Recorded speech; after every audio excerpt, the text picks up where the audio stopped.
So హెచ్పాస్2 మరియు మన food safety department కలిసి నగర వ్యాప్తంగా గీ అమ్మే వాళ్ళపైన నెయ్యి అమ్మే వాళ్ళపైన కొన్ని ఎస్టాబ్లిష్మెంటు, కొన్ని డీలర్స్ పైన, కొన్ని మ్యానుఫ్యాక్చరర్స్ పైన మనము ఒక ఎన్ఫోర్స్మెంట్ డ్రైవ్ చేయడం జరిగింది. దాదాపు 130 ఎస్టాబ్లిష్మెంట్స్ని మనం చెక్ చేశాను. దాంట్లో 39 గీ మ్యానుఫ్యాక్చరింగ్ యూనిట్స్ ఉన్నాం. అట్లానే 91 గీ సెల్లింగ్ అవుట్లెట్స్ ఉన్నాం. దీన్ని మనము టెస్ట్ చేసినప్పుడు మన గవర్నమెంట్ ల్యాబ్స్లో క్విక్ టెస్ట్ చేశాను. తర్వాత బయట కూడా అడ్వాన్స్ టెస్ట్ చేసినప్పుడు ఈ గీలో చాలా రకరకాల అడల్ట్రేషన్ జరుగుతుందని చెప్పి మన టీం తెలవడం జరిగింది.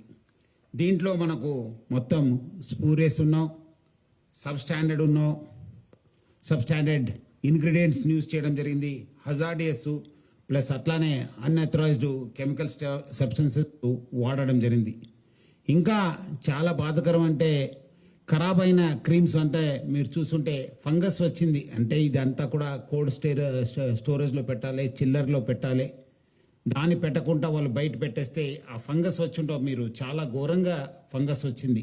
ఆ ఫంగస్ని కూడా వాళ్ళు యూజ్ చేసి దాన్ని కూడా మనకు వాళ్ళు నెయ్యి తయారు చేయడానికి కూడా యూజ్ చేస్తున్నారని చెప్పి తెలియడం జరిగింది.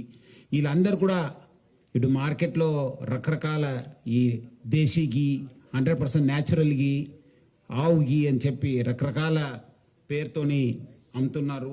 సో మొత్తం మనము దాదాపు 36 టన్ను అడల్ట్రేటెడ్ గీ, అట్లానే ఈ గీ తయారు చేయడానికి నెయ్యి తయారు చేసే ఒక రా మెటీరియల్స్, అట్లానే డేంజరస్ హజార్డస్ కెమికల్ అడిటివ్స్ని కూడా సీజ్ చేయడం జరిగింది. మొత్తం మనము సీజ్ చేసిన వస్తువుల్లో అడల్ట్రేటెడ్ గీ దాదాపు 25.5 టన్స్, క్రీము అంటే నెయ్యి తయారు చేసే క్రీమ్కి దాదాపు raw material 8.7 turns, palm oil దాదాపు 1200 లీటర్స్ పామ్ ఆయిల్, వనస్పతి డాల్డా దాదాపు 600 లీటర్స్ డాల్డాను వాడడం జరిగింది. అట్లానే ఈ ఆర్టిఫిషియల్ గీ ఫ్లేవర్స్, ఆ గీ ఒక స్మెల్, ఒక ఫ్లేవరు, ఒక ఫ్రాగ్రెన్స్ రావడానికి దాదాపు 6 బాటిల్స్ 3 వెరైటీ మనము సీజ్ చేయడం జరిగింది. స్టార్చ్ ఒక 30 kgs ప్లస్ అట్లానే రవాను కూడా మనము సీజ్ చేయడం జరిగింది.